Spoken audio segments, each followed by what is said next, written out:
All right, so here it is, part 6, the final wrap-up, the last views of the Rodeo 2000 V6. What an amazing machine. This was one of my favorite vehicles I've ever owned in my life. I sold it at one point. The woman that bought it blew the engine and sold it back to me 6 months later, and then that's when this rebuild started. So I stripped her down, I ripped out the engine, took it right down to the main bearings, inspected it all, replaced the mains, the rings, the pistons. I did all of the thing right down. It was amazing. We retapped all the holes and reassembled it as best we could. It turned out really easy to work on once you really got into it. The mains weren't in terrible shape when we did it, but it's a stout block. Right, like you see, it's 4 bolts, so it's 2 on there and then the sides. So it was really nice, and sleeved pistons. As we were reassembling, I put all the oil valley back on and then realized I left a main bearing out, so I had to retake it all apart, slip in the new main, and then reassemble it all again. So I got really good at taking this engine apart and putting it back together. I took my time. It took about 2 years, and the reason it took that is because I moved during this build. I moved 800K, so the truck sat for a year until I could come back and get it.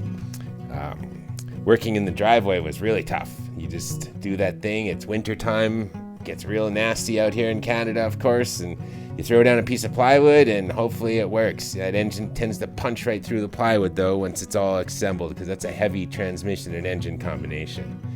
I left the top end all off to put it back in. It's just easier. The firewall clearance is pretty tight if you don't do that, leaving it all together. So I did all that, and it kind of went in with a little wiggling, but hey, it is what it is.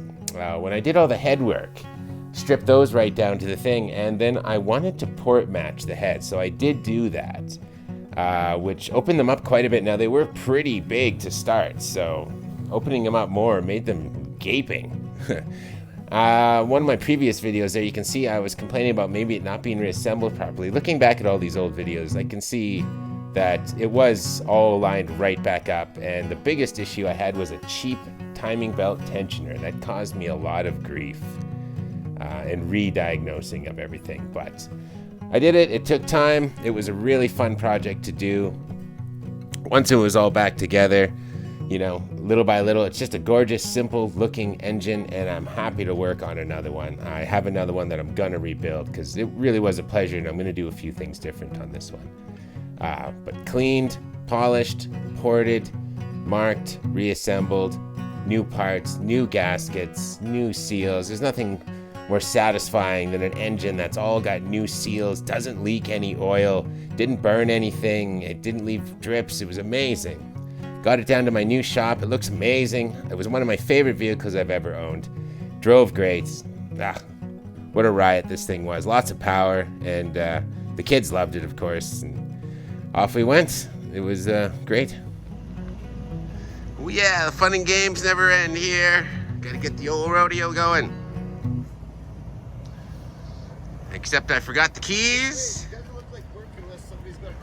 And it doesn't run. Well, it's just Canada. There we go. Now we're talking. Did you get my burns? Oh, those are sweet, man. Those are sick. Oh, yeah. Yeah, welcome to the froze zone. Right on. This is going to go right on, man. Well, Holmes, what do you think? Does this look familiar to you a little bit? Got to strip down here again.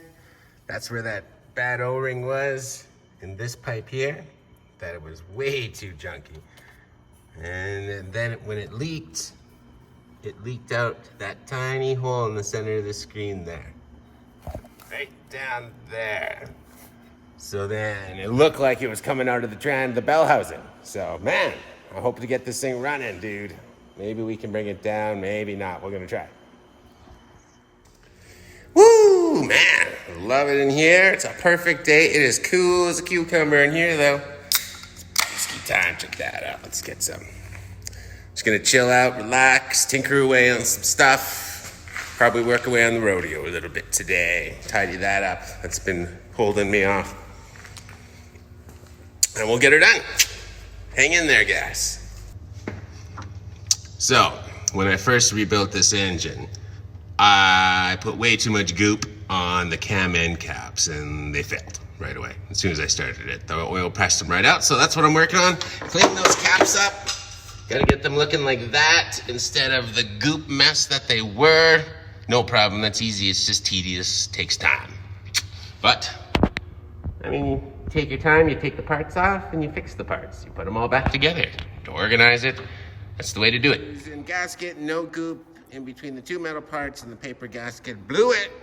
And now we've been having idling problems for a month because a piece of paper that was messed up. That's frustrating. Use goop. All right. Working on the Isuzu Rodeo again today. Fuel pump today. We had to do a fuel pump. So we got the fuel tank out. Wasn't that hard. Actually came out without too much of a fight, which was great. 4 bolts and all this. Now we get at the fuel pump here. It's pretty rusty though. I'm gonna let that sit and clean this up and get it back in. And then I think we're gonna have full power again. All right, we're down to it. Let's see.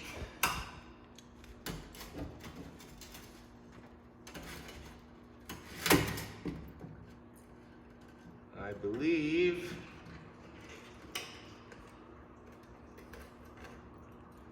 that could be an original part.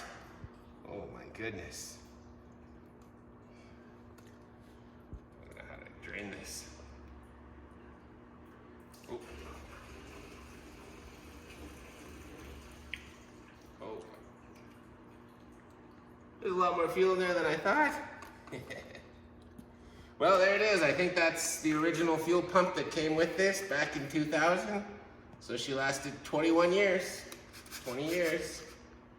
It's not bad. But I got a new one. Well, after a long time, it's been about 2 years, according to when we started rebuilding that engine, to now, pretty much exactly 2 years.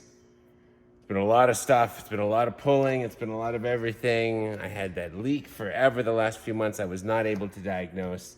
I finally diagnosed it. It was this leaky intake gasket. It was just paper. I didn't put goo on it. So here we started up with the rebuilt engine, with the goop on, everything. Let's give it a look.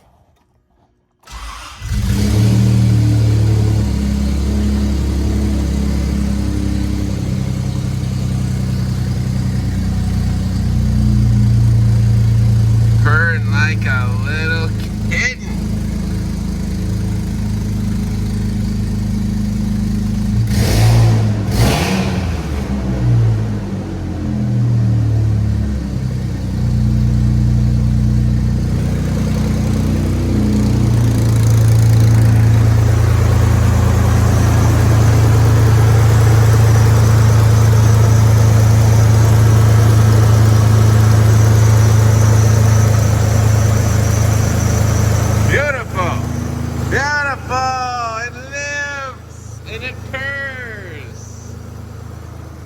That is awesome.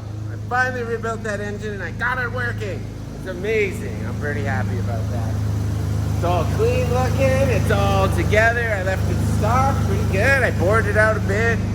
I'm gonna take it for a little test trip and see how she goes.